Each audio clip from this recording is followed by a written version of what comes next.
పంటి కింద పోక చెక్క వేమూరి వెంకటేశ్వరరావు గారి కథ.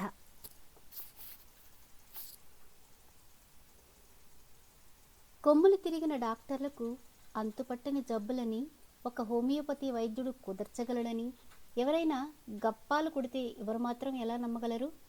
అందులోనూ విశ్వవిద్యాలయంలో పిహెచ్డి పట్టా పుచ్చుకున్న నేనా? ఘోష ఆసుపత్రికి ఎదురుగా ఉన్న వీధిలోనే మా అత్తవారి ఇల్లు. రామేశం పంతులు గారి ఇల్లు అంటే ఆ ఊళ్ళో తెలియని వారుండరు. గేటు తెరుచుకుని వాకిలి నిండా ఉన్న అరటి చెట్లను దాటుకుని వెళితే పర్ణశాలలా చిన్న ఇల్లు కనిపించేది.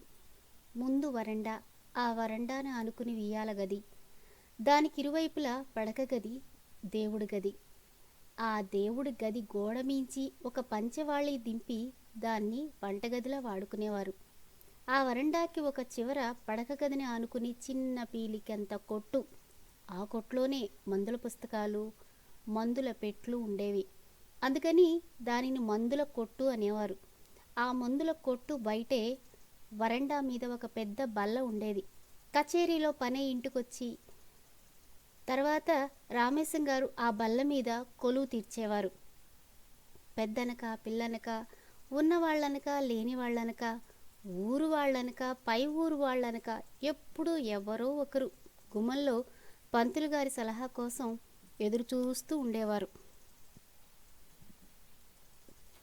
ఆ రోజు ఆదివారం.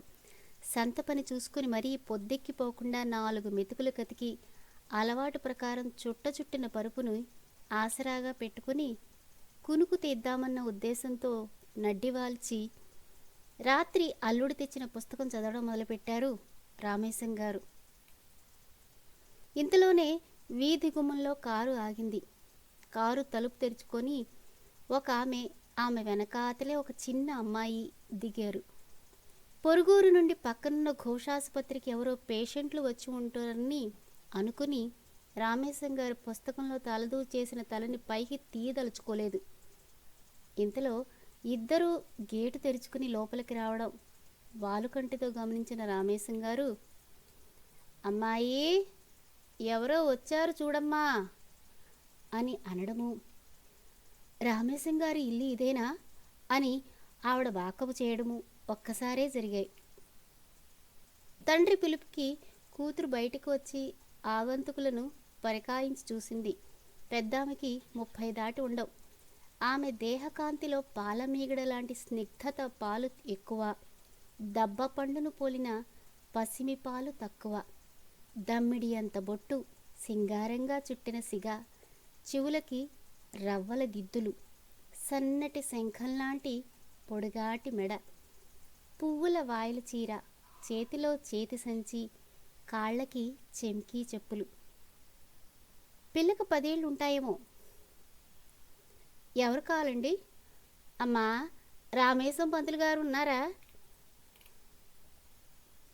నేనేనండి రామేశాన్ని అని అంటూ రామేశం గారు బల్ల మీద లేచి కూర్చొని, ఎవరి తాలూకా అమ్మా అని అడిగారు. నన్ను స్వరాజ్యలక్ష్మి అంటారండి. నారికేళ వలస జమీందారు గారి తాలూకా అండి. మావారే వద్దామనుకున్నారు కానీ ఆయనకు వ్యాపకాలు ఎక్కువ. నారికేళ వలస అంటే బరంపురం దగ్గర కదూ. జగన్మోహన్ రావు బహద్దూర్ గారికి బంధువులు అనుకుంటాను అంటూ అర్థగర్భితంగా మాటని మధ్యలో ఆపేసి, ఏమిటిలా వచ్చారు? దయచేయండి. ఈ కుశల ప్రశ్నలు అవుతూ ఉండగా కూతురు వచ్చిన వారికి వరండాలో చాప వేసి కూర్చోబెట్టి సేద తీర్చుకునేందుకు చల్లటి మంచినీళ్ళు ఇచ్చి చెయ్యవలసిన కనీసపు మర్యాదలు చేసింది. మా సరోజకి వచ్చిన రోగం ఏమిటో తెలుసుకుందామని తిరగని ఊరు లేదండి. వైజాగ్ నుండి వెల్లూరు వరకు అన్ని ఊళ్ళు తిరిగామండి. చల్లకొచ్చి ముంత దాచడం ఎందుకని వచ్చిన పని ఏమిటో కొండ బద్దలు కొట్టినట్లు చెప్పింది స్వరాజ్యలక్ష్మి. పాడిసం పడితే పల్సటిల్లా, దెబ్బ తగిలితే ఆర్నిక అనుకుంటూ ఇంట్లో పిల్లల కోసం నేర్చుకున్న పంచదార మాత్రల వైద్యం అమ్మ నాది. ఏదో ఆప్తులు అడిగితే కాదనలేక ఒక మాత్ర అడపా ఇచ్చేనేమో. మీరేదో నా మీద గౌరవం కొద్దీ వచ్చారు, సంతోషం. కానీ ఇది నా తలకు మించిన పని. పిఠాపురం డాక్టర్కి చూపించకపోయారా? పిఠాపురం డాక్టర్లు, బెండపూడి యోగులు, పెందుర్తు భూత వైద్యులు అంతా అయ్యారండి. మేము చూడని స్పెషలిస్టు లేడండి.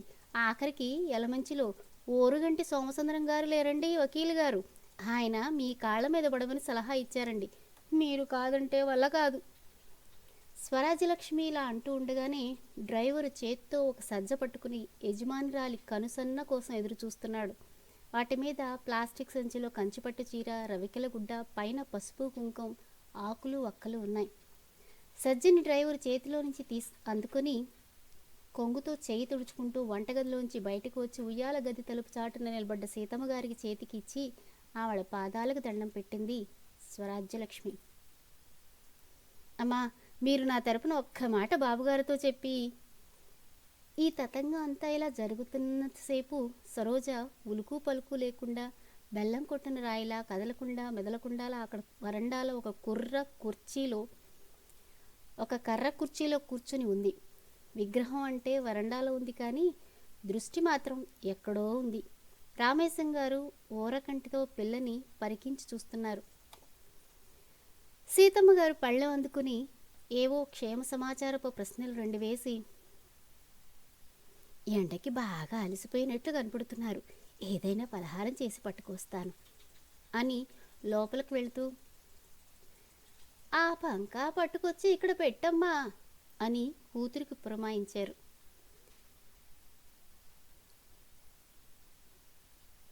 ఎంత ఎండాకాలంలోనైనా ఉదక మండలంలో ఉండే మన వరండాలో ఫేనెందుకురా అంటూ రామేశం గారు అతిథిని ఉద్దేశించి మళ్ళా అందుకున్నారు.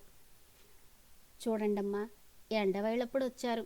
1 గంటైనా మీరు ఇక్కడ కూర్చొని సేద తీర్చుకోకుండా ఎలాగూ మా ఆవిడ మిమ్మల్ని తిరిగి వెళ్ళనివ్వదు. ఈలోగా 4 ప్రశ్నలు అడుగుతాను. మీకు చేతనైన వరకు సమాధానాలు చెప్పండి. నాకు చేతనైన సలహా ఇస్తాను. పిల్ల చూడ్డానికి అర్భకంగా కనిపిస్తోంది. పుట్టినప్పటి నుండి ఇలానే ఉండేదా, లేక ఈ మధ్యన ఏమైనా సుస్థి చేసిందా? ఈ ప్రశ్నకి తల్లి సమాధానం చెప్పేలోగా సరోజ గొంతుకులోంచి ఒక వింతైన శబ్దం వచ్చింది. గదిలో పిల్లిని బంధించి తలుపుకి గొళ్ళెం పెట్టినప్పుడు పిల్లి పెట్టే కూతలా ఉంది శబ్దం. సారు, ఆ చప్పుడు చేయొద్దని ఎన్నిసార్లు చెప్పాను? పెద్దవాళ్ళ ఎదుట అలా ప్రవర్తించవచ్చా? సరోజ దృష్టి మాత్రం ఎక్కడో ఉంది, కానీ తల్లి గదమాయింపుకి ప్రతిస్పందన అన్నట్లు ఆ చప్పుడు చేయడం ఆపేసింది. సరోజ సాధారణంగా చాలా బుద్ధిమంతురాలు. ఆ మాయదారి రోగం ప్రకోపించినప్పుడల్లా ఇలా వింతగా ప్రవర్తిస్తూ ఉంటుంది. నిన్ను వర్ణించి చెబితే ఎవ్వరూ నమ్మరు. మీరు చూస్తున్నారు కదా, అది ఈ పిల్లకు వచ్చిన మాయదారి రోగం. రామేశం గారు సరోజని పరికించి చూస్తున్నారు, కానీ ఆ పిల్ల లోకమే వేరు. నెల్లూరులో కానీ వైజాగ్లో కానీ పిల్ల ఆర్టిస్టిక్ అని ఎవరైనా చెప్పారా? స్వరాజ్యలక్ష్మికి ఆర్టిస్టిక్ అన్న మాట అర్థం కాలేదు. రామేశం గారు ఈ విషయం పసిగట్టి, ఆర్టిజం అంటే చుట్టూ ఉన్న ప్రపంచంతో నిమిత్తం లేనట్టు ప్రవర్తిస్తూ పగటి కలలు కనే మనో దౌర్బల్యం, ఈ రకం మానసిక రోగులని ఆర్టిస్టిక్ అంటారు. లేదండి, ఈ రోజంటే ఇలా ఉంది, కానీ రోజు చాలా కలుపుగోలుగా ఉంటుంది. ఆ మాయదారి రోగం వచ్చినప్పుడు మాత్రం దయ్యం పట్టిన పిల్లలా ఇలా తయారవుతుంది. ఎంత తరచుగా వస్తూ ఉంటుంది విజృంభణ? ఏటికి 1-2 సార్లు వస్తుంది పిశాచం. వచ్చినప్పుడు ఇలా ఉంటుంది, లేనప్పుడు చిలకలా ఉంటుంది. ఎప్పుడు వస్తుందో తెలీదు. మన అదృష్టం బాగుండి ఈరోజు మీరు చూస్తూ ఉండగా వచ్చింది. మేము రాయవెల్లూరు వెళ్ళినప్పుడు ఆసుపత్రిలో నెల్లాళ్ళు మకాం వేశాం. పిల్ల చిలకలా ఉంది. డాక్టర్లు చూస్తూ ఉండగా ఒక్కసారి రోగం విజృంభించేలా చెయ్యి నాయనా అని వెంకటరమణమూర్తికి మొక్కుకున్నాను కూడా. కానీ లేనిపోని రోగాలను పిల్లలకు ఆపాదించే పిచ్చిదానిగా నన్ను జమ కట్టేస్తారేమోనని భయపడ్డాను. పోనీలేండి, ఇప్పటికైనా ఆ దేవుడికి దయ కలిగింది. ఇది వచ్చినప్పుడు ఎంతసేపు ఉంటుంది? ఈ జబ్బు ఇద్దమిద్దంగా ఇది ఇంకా తేలలేదు కనుక దాన్ని ఏ పేరు పెట్టి పిలవాలో తెలియక రామేశం గారు ఇది అనేసి ఊరుకున్నారు. వచ్చినప్పుడల్లా రోజు 2 రోజులు, వారమో 2 వారాలు ఉంటుంది. ఎప్పుడు వస్తుందో తెలియదు, ఎన్నాళ్ళు ఉంటుందో తెలియదు. ఇది మూర్ఛరోగమని ఎవరైనా నిర్ధారణ చేశారా? మెడ్రాస్లో డాక్టర్లకు చూపించామండి. బుర్రకి తీగలు తగిలించి బుర్రలోని నాడీ తరంగాలను పరీక్షించి చూశారండి. కనీసం 10 సార్లైనా రక్తపు పరీక్ష అన్న మిషలో చిటితల్లి చేతుల నిండా తూట్లు పెట్టేశారండి. ఇప్పుడు మీరు చూస్తున్నారు కదా, ఇది నా బుర్రకి వచ్చిన రోగమా లేక నా చిట్టి తల్లిని పిడిస్తున్న దెయ్యమా? పరీక్షలేనా లేక ఎవరైనా ఏదైనా మందు ఇచ్చారా? ఒక డాక్టరు మూర్ఛరోగమని డైలీ నిటిన్ సోడియం ఇచ్చారండి. కిందటి వారం వైజాగ్లో మరొక డాక్టరు టెగ్రిటాల్ వాడమన్నారండి. ఏ మందు వాడినా వేసమెత్తు గుణం కనిపించడం లేదండి. అసలు ఈ వైద్యాల వల్ల లేని రోగాలు తెచ్చిపెట్టుకుంటున్నామేమోనని భయంగా కూడా ఉందండి. రామేశం గారికి ఈ రోగం యొక్క ఆద్యంతాలు అర్థం కాలేదు. అమ్మాయికి మొట్టమొదటిసారి ఇది వచ్చినప్పుడు వయసు ఎంత? స్వరాజ్యలక్ష్మి మెల్లిగా పూర్వచరిత్ర చెప్పుకురాసాగింది. సరోజకి 3 ఏళ్ల వయసు వచ్చే వరకు ఏ రోగము రెస్టు లేకుండా చిలకలా ఉండేది. 3 ఏళ్లప్పుడు మెడ్రాస్లో మావయ్య ఇంటికి వెళ్ళింది. అక్కడ అరుగు మీద నుండి కింద పడి మోచేయి విరక్కొట్టుకుంది. అప్పుడు ఆ చేతి మీద శస్త్రం చేయాల్సి వచ్చింది. ఆ సందర్భంలో మత్తుమంది వాడారు. కోతిపుండు బ్రహ్మరాక్షసి అయింది. సర్జరీ అయిన తర్వాత పిల్లకి మరి మెలకువ రాలేదు. పిల్ల కోమాలోకి వెళ్ళిపోయింది. మత్తుమందు పడక మెదడు దెబ్బతిన్నాదేమోనని అనుమానపడ్డారు. ఊళ్ళో పెద్ద పెద్ద ఆసుపత్రులు ఉన్నాయి కనుక సిటీ స్కాన్ తీసి చూడగలిగారు. మొదట బాగానే ఉందన్నారు. తర్వాత యాంటీబయాటిక్లు, స్టెరాయిడ్లు ఇలా ఒకటేమిటి, డాక్టర్లు ప్రయత్నం చేయని మందు లేదు. ఫలితం మాత్రం శూన్యం. పిల్ల చచ్చిపోయిందనే అనుకున్నాను. గుడ్డిలో మెల్ల బతికి బయటపడింది. రామేశం గారు అంతా శ్రద్ధగా వింటున్నారు. మత్తు మందులోంచి వెంటనే తేరుకుని బయటపడలేదు. అది ఒకటి. ఆ మత్తు మందు వాడిన తర్వాతే సరోజకి ఈ వింత జబ్బు వచ్చింది. ఈ రెండింటికి ఏమిటి సంబంధం? అలా కోమాలో పిల్ల ఎన్నాళ్ళు ఉంది? 2 వారాలండి. ఆ 2 వారాలు 2 యుగాలుగా గడిచేయండి. పిల్ల పక్కనే జాగారం చేశానండి. అక్కడ డాక్టర్లు వాళ్ళకి తెలిసినంత వరకు పిల్లకి ఏ జబ్బు లేదన్నారండి. కానీ కోమాలోకి ఎందుకు వెళ్ళిపోయిందో, కోమాలోంచి బయటికి ఎప్పుడు వస్తుందో చెప్పలేమన్నారండి. ఆ డాక్టర్ల మీద ఆధారపడి లాభం లేదని నేనే చొరవ తీసుకుని అక్కడ గ్రంథాలయంలో ఉన్న పుస్తకాలన్నీ తిరిగేసి చూశానండి. గ్రీకు భాషలో కోమా అంటే ఘాటైన నిద్ర అని అప్పుడు తెలిసిందండి. ఈ రకం ఘాటు నిద్రలో ఉన్నవారికి పక్కన బాంబు వేసినా మెలకువ రాదట, సూదితో గుచ్చినా మెలకువ రాదట. అంత తీక్షమైన నిద్రట. కోమాలో పడ్డవారి జ్ఞానేంద్రియాలకి మూతలు పడిపోతాయన్నమాట. మన వాళ్ళు చెవులకు గెడలు పడిపోయాయి అనే మాటను వాడతారు. అదేనేమో కోమా అంటే. ఏదైతేనేమి కోమాలో పడ్డ వాళ్ళకి మళ్ళీ మెలకువ వచ్చి మన వాళ్ళు కావాలంటే వాళ్ళతో మనం మాట్లాడుతూ ఉండాలట, వాళ్ళ శరీరాన్ని నిమురుతూ ఉండాలట. అలా కొన్నాళ్ళకి మన అదృష్టం బాగుంటే జ్ఞానేంద్రియాలకి పడ్డ మూతలు తెరుచుకునే అవకాశం ఉందిట. అందుకని సరోజ చేతులు నిమురుతూ ఇష్టమైన పాటలు పాడుతూ కబుర్లు చెబుతూ పిల్లని ఒక్క క్షణం వదలకుండా 15 రోజులు కాపలా కాశాను. మా నోములు ఫలించే ఒక రోజు సరోజ అకస్మాత్తుగా లేచి అమ్మా అని పలకరించింది. అంతే. స్వరాజ్యలక్ష్మి ఇలా కథనం చెబుతూ ఉంటే సరోజ రామేశం గారు కూర్చున్న బల్ల దగ్గరికి వెళ్ళి బల్ల మీద బుగ్గన ఆనించి అలా విగ్రహంలో నిలబడా ఉంది. రామేశం గారు పిల్లని ఎగాదిగా చూసి కొంచెం కంగారు పడి పిల్ల చేతిని తన చేతిలోకి తీసుకుని నాడిని పరీక్షించడం మొదలుపెట్టారు. మరేం పర్వాలేదండి, ఆ రోగం వచ్చినప్పుడల్లా ఈ ప్రవర్తన ఇలాగే వింతగా ఉంటుందండి అని స్వరాజ్యలక్ష్మి ధైర్యం చెప్పింది. ఈ మొదటి సంఘటన తర్వాత పిల్ల మామూలుగా అయిపోయిందా? ఏం మామూలండి, పక్షవాతం వచ్చినట్లు ముఖం కుడిపక్క అంతా వాచిపోయిందండి. ఆ వాతంతో జన్మ అంతా బాధపడాల్సిందే అని డాక్టర్ తీర్మానించి చెప్పారండి. కానీ డాక్టర్లు చెప్పింది ఎప్పుడు నిజమైందండి? వారం రోజుల వాతపు లక్షణాలన్నీ హరించుకుపోయాయండి. పూర్తిగా నయం అయిపోయిందని అనుకున్నానండి. కానీ మళ్ళా ఎప్పుడు ఆ రోగం కమ్ముకొస్తుందండి. ఆ తర్వాత ముఖానికి వాతం కమ్ముతుంది, తర్వాత అదే సర్దుకుంటుంది. రామేశం గారు బల్ల పక్క గూట్లో ఉన్న పలకా బలపం తీసుకుని ఆ పలక మీద వరుసగా మొత్తుమందు వాడిన తర్వాత ముద్దు నిద్ర, ముఖానికి పదే పదే పక్షవాతం అని రాసుకుంటూ, ఇప్పటికీ ఈ రుగ్మత ఎన్నిసార్లు ఇలా విజృంభించి ఉంటుందంటారు? ఏటికి 2-3 సార్లు వస్తూ ఉంటుందండి. ఇప్పటికి 25 సార్లైనా వచ్చి ఉంటుందని నా అంచనా. ఇంకేమైనా చెప్పగలరా? కొంచెం జ్ఞాపకం చేసుకోండి.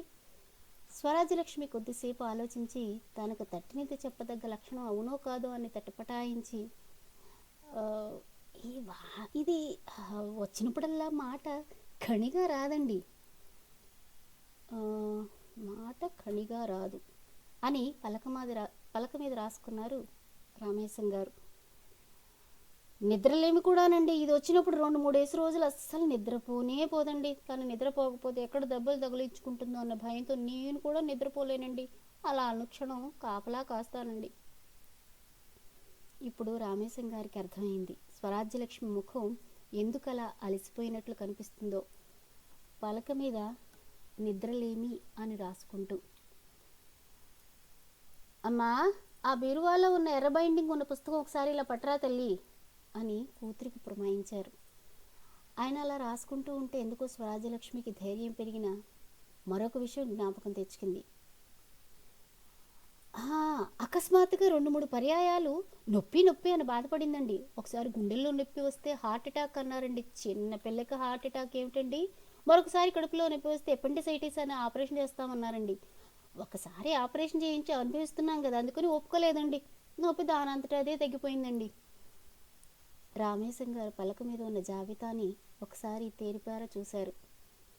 మత్తుమందు, మొద్దు నిద్ర, ముఖానికి పక్షవాతం, మాట నములుడు, నిద్రలేమి, నొప్పి. ఆయన కనుబొమ్మ ముడిపడింది. ఈలోగా కూతురు పుస్తకాన్ని తండ్రికి అందించింది.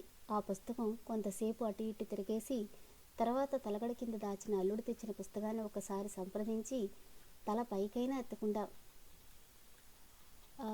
జబ్బు చేసినప్పుడు పిల్ల మూత్రం రంగులో ఏదైనా మార్పు గమనించారా?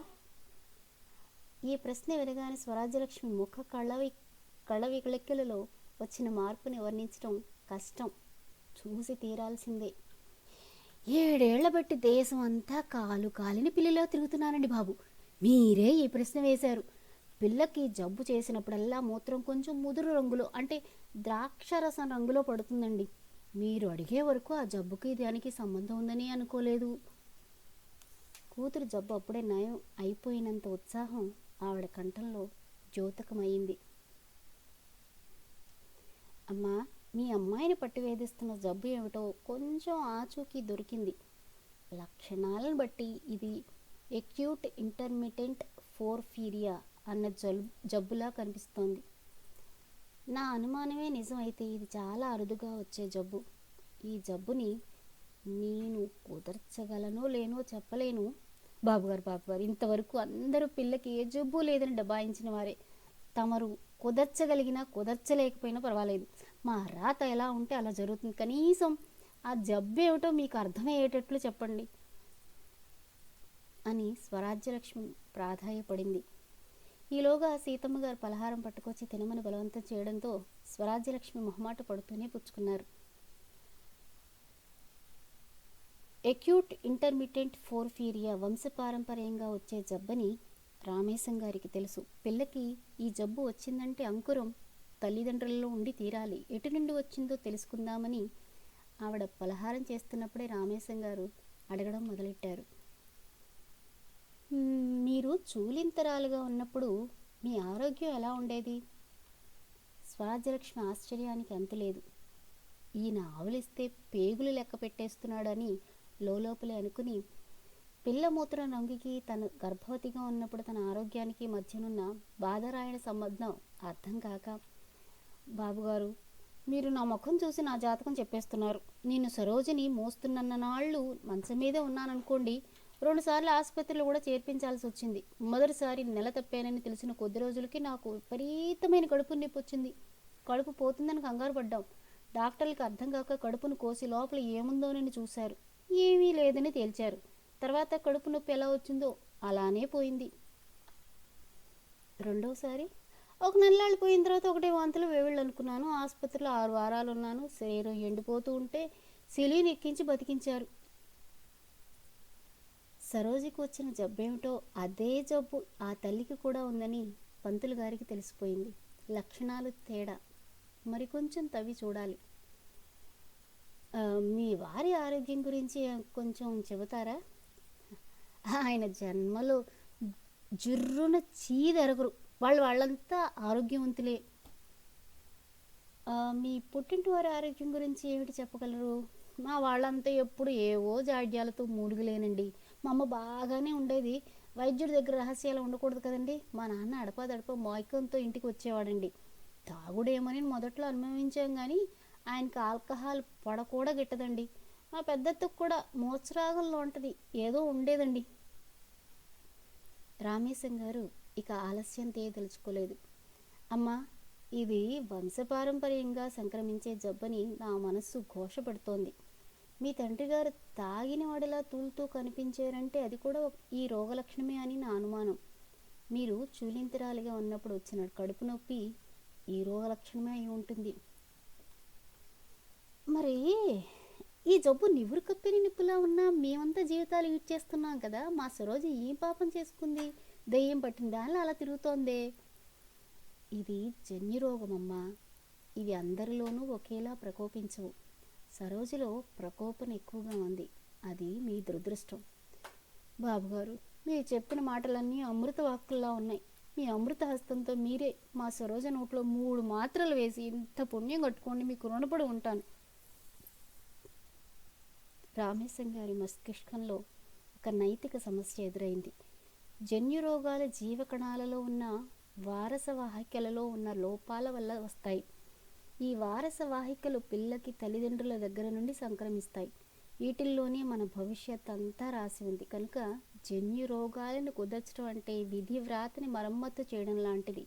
ఈ రకం జబ్బులకి మందు లేదని చెప్పడమా, లేక మందు వేస్తున్నట్లు నటించి రోగికి కొంత నమ్మకం కలిగించి జబ్బు ఉపశమనానికి పునాది వేయడమా? అమ్మా, ఎక్యూట్ ఇంటర్మిటెంట్ పోర్ఫీరియాకి ఇంగ్లీష్ వైద్యంలో ప్రస్తుతానికి మందు లేదు. హోమియోపతిలో ఫలానా జబ్బుకి ఫలానా మందంటూ ఎప్పుడూ లేదు.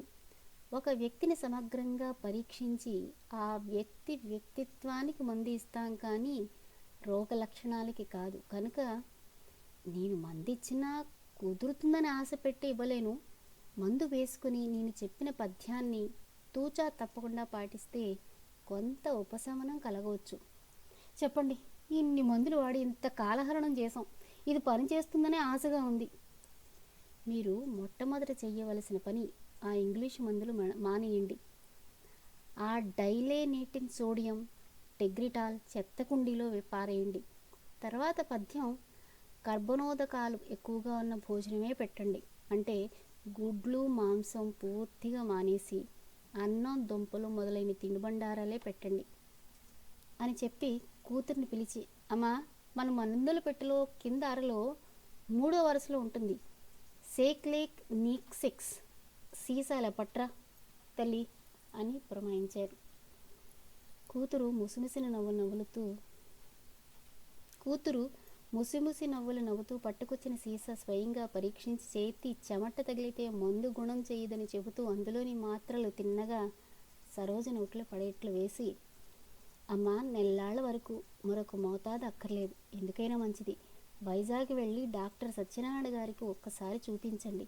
పిల్ల రక్తం పరీక్ష చేయమని ఉత్తరం రాసిస్తాను. నా నిర్ణయం సరి అయిందో అవునో కాదో ఆయన రూఢి చేస్తే మీకు ధైర్యంగా ఉంటుంది, నాకు సంతృప్తిగా ఉంటుంది. బాబుగారు, మీ మాట మీదే మాకు నమ్మకం అండి. కానీ మీ మాట కదలడం ఎందుకు? అలాగే చేస్తాను. మరి తమ ఫీజు ఎంతో అంటూ స్వరాజ్యలక్ష్మి లేచి నిలబడింది. అమ్మ, ఇంతవరకు నేనెవ్వరిని చిల్లికవ్వ ఫీజుగా ఇవ్వమని అడగలేదు. సంతోషంగా తమలపాకులు అరటిపండు చేతిలో పెడితే నాకదే 10,000. అయినా అమ్మాయికి గుణం కనిపించాలిగా. క్షేమంగా వెళ్ళి లాభంగా తిరిగి రండి. సెలవు. మామగారు వైద్యం చేసే వైనం అంతా పడక గదిలోంచి పరికించి చూస్తూనే ఉన్నాను. స్వరాజ్యలక్ష్మి గారు కారు బయలుదేరి చప్పుడు విన్న తర్వాత వరండాలో మామగారి దగ్గరికి వచ్చాను. పెద్ద పెద్ద డాక్టర్లకు అందిపట్టిన విషయాన్ని మీరెలా పట్టించారండి అని అడిగాను. చూడల్లుడు, హోమియోపతి వైద్యానికి అల్లోపతి వైద్యానికి మధ్య తేడా చెప్పని. ఇంగ్లీష్ డాక్టర్ దగ్గరికి వెళితే నిన్ను 2-3 నిమిషాల కంటే ఎక్కువసేపు చూడడం. వాళ్ళకి ఎంతమంది పేషెంట్లు చూస్తే అంత డబ్బు. స్వరాజ్యలక్ష్మి కథ వినడానికి నాకు గంట పైగా పట్టింది. ఈ సమయంలో వాళ్ళ వంశం గురించి తెలుసుకోగలిగాను కనుకని ఇది జన్యు రోగమని నిర్ధారణ చేయగలిగాను. ఇంగ్లీషు డాక్టర్లు రోగ లక్షణాలు వింటారు తప్ప రోగిని చూడరు. వాళ్ళ దృష్టిలో ఈ శరీరం ఒక యంత్రం. రక్తం, మలం, మూత్రం వీటన్నిటినీ పరీక్షిస్తారు తప్ప రోగిని మనిషిలా చూడరు. రోగి 10 లక్షణాలు చెబితే 10 మందులు రాసిస్తారు. రోగి సంసారం సంగతి వాళ్ళకి అస్సలు అక్కర్లేదు. హోమియోపతి వైద్యం దీనికి వ్యతిరేకం. మాకు రోగం కంటే మనిషి ముఖ్యం. ఆ మనిషి యొక్క ఆలోచన సరళి, ఆ వ్యక్తి అలవాట్లు, ఆ వ్యక్తి ఇంట్లో వాళ్ళ అలవాట్లు ఇవన్నీ మాకు కావాలి. రోగిని మనిషిగా అర్థం చేసుకునడం ప్రథమాంశం, రోగం కుదర్చడం ద్వితీయాంశం. కలకత్తాలో మహేంద్రనాథ్ సర్కార్ అని పేరుపడ్డ హోమియోపతి వైద్యుడు ఒక ఆయన ఉండేవాడు. ఆయన రోగి ముఖం చూసి, నడక తీరు చూసి ఒక్క ప్రశ్నైనా అడగకుండా మందిచ్చి కుదిర్చేవాడట. ఆ కథ మరొకసారి చెబుతా కానీ, కాలం కర్మం కలిసి రావాలంటారు చూడు, అలాగా ఈ దినం నాకు కలిసి వచ్చిన రోజు. రోగం విజృంభించిన సమయంలో సరోజను పరీక్ష చేసే సదవకాశం నాకొక్కడికే దక్కింది. మిగిలిన డాక్టర్లంతా సరోజనిని ఆరోగ్యంగా ఉన్నప్పుడే చూశారు. నారికేళ్ల వలస జమీందారు గారి గురించి నాకు బరంపురంలో ఉద్యోగం చేస్తున్నప్పుడు విన్న కథలు కొంత ఆధారాన్ని ఇచ్చాయి. ఆఖరికి నువ్వు నిన్న రాత్రి అనుకోకుండా రావడం కూడా కొంతవరకు ఈ కేసులో కాకతేళంగా కలిసొచ్చిందనుకో. రాత్రి నువ్వు పట్టుకొచ్చిన పుస్తకంలో బ్రిటిష్ రాజవంశంలో జబ్బులు అన్న శీర్షిక కింద ఒక వ్యాసం ఉంది. బ్రిటిష్ రాజులలో 3వ జార్జి మహారాజా ఒక వింతైన జబ్బుతో బాధపడేవాడట. మన సరోజకు వచ్చినట్లే అడపాదడపా అనుకోకుండా లక్షణాలు పొడచూపేవట. వణుకు, అపస్మారం, అర్థం కాని నొప్పి, నిద్రలేమి మొదలైన లక్షణాలు చూసి ఆనాటి వైద్యులు ఏమీ చెయ్యలేకపోయారట. కానీ వాళ్ళు చేసిన మంచి పని ఏమిటంటే జార్జి ప్రభువు లక్షణాలు, ఆయనకు వారు చేసిన వైద్యం వగైరాలు అంతా పోసగుచ్చినట్లు పుస్తకాలలో రాసి పెట్టారట. ఈ మధ్య అంటే 1966లో 2 బ్రిటిష్ డాక్టర్లు ఆ పాత పుస్తకాల దుమ్ము దులిపి ఒక కొత్త సిద్ధాంతం లాగదీశారట.